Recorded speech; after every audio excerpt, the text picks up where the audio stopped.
Yo, yo, yo! Good day sa inyong lahat at welcome sa ating YouTube channel. Ito mga master, pag-usapan natin. Itong si Attorney Rowena Guanzo. Panoorin natin yung kanyang reaction dito sa naging desisyon ng Supreme Court na unconstitutional itong impeachment case laban kay BP Sara Duterte. Pero bago tayo magsimula mga master, sana huwag nyo munang kalimutan na mag-like at mag-subscribe dito sa ating YouTube channel. Malaking tulong yan mga master. Maraming salamat po. Ito, panoorin na natin mga master. Ayan na. Dineclare na ng Supreme Court na unconstitutional ang impeachment complaints kay Vice President Sara Duterte. Nakasaad po kasi sa ating saligang batas, ang konstitusyon, na ang impeachable officers, kagaya ng Vice President, ay pwede lamang ma-impeach minsan, once lang, sa isang taon, bawat opisyal na impeachable. At ano po ang ginawa dito ni Speaker Romualdez? 4 na complaint po ang pinagfa-file Tama. sa isang taon. Hindi Tama. lamang 2. 4 talaga. At Maswerte daw yung 4 eh. Maswerte daw yung 4. Kaso nga lang, mukhang minala sila sa 4. So, hindi swerte yung 4. Pero bakit 4, no? Ang dami naman. 'Di ba? Tapos, yung 3 in-archive lang nila. Yung panghuli, yun yung pinasa nila. Ang kulit din, no? Dahil ba sa wala silang makuhang boto nung una? Na walang may gustong bumoto ng mga congressman? Oh my goodness. kaya sagot ang House of Representatives at ang Speaker ng Supreme Court. Sagutin ito mga katanungan ito. Ano nangyari doon sa 3 impeachment complaint? In-archive Bakit nila. itong pang-4, ito yung inakyat nyo doon sa Senado? Di ba ang weird din, no? Isipin nyo yung pang-4, yung pinagdesisyonan nyo lang ng isang araw. Di ba? Yun pa yung inakyat nyo. Samantalang itong 3 ito, ang tagal-tagal na nakating ganyan. Pero hindi nyo tinake. Why? Malas yung pang-4. Dapat kinuha nyo na yung pang-una eh. Sa tingin ko dun sa pang-una, baka pumasok. My goodness. Bilang itong complaint na siyang basihan ng paglilitis o impeachment. Nasaan ang 3? Ano nangyari sa 3? Anong nga komite ang nagpasa nito? Sinabi pa ng Supreme Court, sagutin ni Speaker. Nabasa ba ng lahat ng congressman at congresswoman ang impeachment complaint na yan bago nila pinirmahan? Di ba may narinig tayong mga haka-haka dyan, pero palagay ko totoo yun, na pinatawag daw ang mga congressman. Isa pa yan. Na mga majority. Pero sinabi yan ni Tiangco, 'di ba? Ni Toby Tiangco na yung iba daw iniipit yung budget at yung iba binabraso pag hindi pumirma patungkol diyan sa impeachment, 'di ba? Pag ayaw pumirma, binabraso, iniipit yung budget, yung iba binabayaran. Para meron kang pangayuda ito. Pirma ka muna. Si Toby Tiangco nagsabi noon, 'di ba? Yan kasi kayo gumawa ng hindi maganda kasi yung resulta talaga niyan hindi rin maganda. Tignan nyo. Hindi kayo pinaboran ng Supreme Court. Congressman na under the thumb of Speaker Romualdez pinatawag daw. Nako. At doon sila nagpirmahan. Yung mga hindi pumirma, yun yung hindi pumunta o hindi pinatawag. Kaya, ang tanong ng Supreme Court, nabasa ba ng lahat yung impeachment complaint na yun? Yung pang-4 ha? Ganun kakapal, di ba? Ang kapal noon. Binasa nyo ba lahat yun? Ang dami nun. Bago yan pinirmahan ng mga sumang-ayon, hindi na po sumagot Yan ho ang problema. Hindi na sumagot si Kung Tambi. ating House of Representatives ay sinasabi niyang siya, ang speaker, ay hindi po niya sasagutin ang Supreme Court. Abay, Grabe, no? ngayon ka lang makakita ng sabi democratic na bansa na ang House of Representatives ay ayong sumagot sa Supreme Court. O, tigas ng muka. Nako. My goodness. Isipin nyo, Supreme Court na ang nagsasamon sa inyo, ayaw nyo pang sagutin. Ibang level talaga kayo. Ibang level talaga itong mga tropa ni Bangag. No?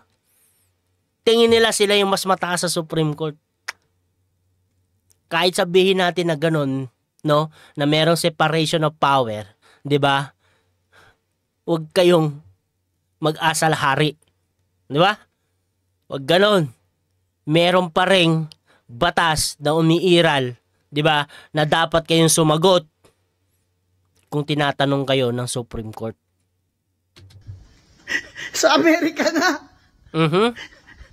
Pag pinapasagot ng Supreme Court, sasagot talaga lahat ng mga opisyalis ng gobyerno. Aba ito, talagang saksakan na talaga ang kapangyarihan ni Speaker Romualdez. Saksakan na rin ng kapal ng mukha, no? Pero over talaga, grabe. BBM, yung pinsan mo, sumusobra na. Mahirap yan, delikado kayo dyan.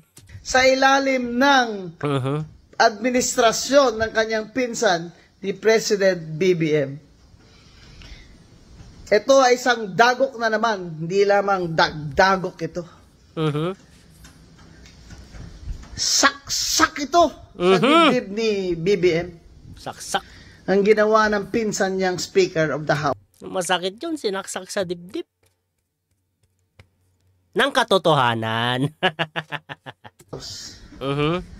Sa pagmamadali nilang talagang tanggalin si VP Sara para wala na siyang kalaban sa 2028, ay lahat ginawa nilang basta mapadali lang.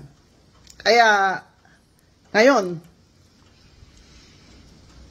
sasabihin pa ba niya ni Speaker na hindi siya sang-ayon at hindi sila papayag? Eh ngayon, wala siyang magawa dahil yung Senado, hindi niya uto-uto yan si Senate President Chis Escudero. Tama. Iba na ang iihip ng hangin ngayon.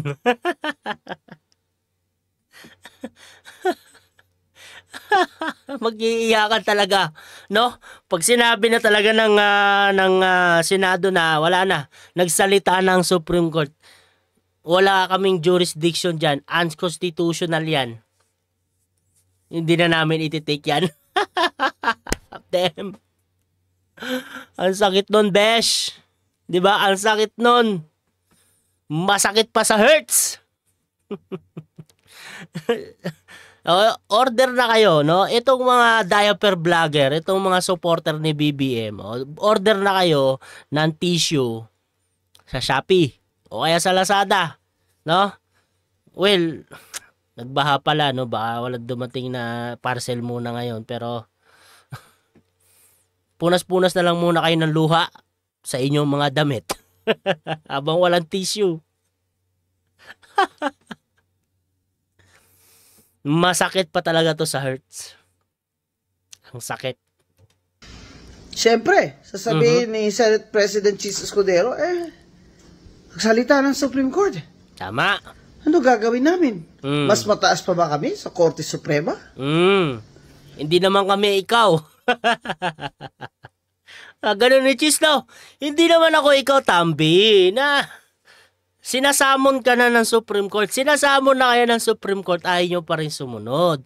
Ayaw nyo pa rin magsalita. Ayaw nyo pa rin, di ba, sumagot. Hindi kami katulad nyo. Di ba? Paano nga pag sinabing ganun? Nirerespeto namin ang desisyon ng Supreme Court. Siyempre, pagbubutuhan pa rin yan. Alam naman natin, majority na yan. Supreme Court na nagsabi. Di ba? Napaka-political na talaga nito. Kung ipagpapatuloy pa rin tong impeachment sa Senado. Di ba? Napaka-political na yan. Pag sinabi na ng Supreme Court, dapat respetuhin at paniwalaan. Kasi Supreme Court yan. Hindi yan si Tambi. Mas mataas pa ba ang House of Representatives under Speaker Romualdez sa Korte Suprema? BBM, kasalanan po ito lahat ng inyong pinsan. Kaya sana po tanggalin nyo na yan as Speaker. Diyan lang po nakakasama na talaga ng image niyo lalo eh. Akala ko si Auntie Claire. Well, mukhang pareha silang dalawa. Kasi lahat ng ginawa niya, simula pa dun sa budget na institutionalize na yung lahat ng mga ayuda dun na ginawa nilang Ang ganda lang naman tong video, pero solid yung mga sinabi ni Attorney Rowena Guanzo, no? No, si Tambi kasi talaga may pakana ng lahat ng ito. Dapat talaga sinisibak na yan. Puti kasi wala kasing kalaban yung nakaraang eleksyon, kaya yan, nananalo eh. Oh my goodness talaga, no? O anyway mga master, dito na muna natin tatapusin itong ating video, no? At maraming salamat sa pagsama sa ating video. Sana huwag nyo munang kalimutan na mag-like at mag-subscribe dito sa ating YouTube channel. Malaking tulong na yan mga master, no? Maraming salamat po. God bless sa inyong lahat.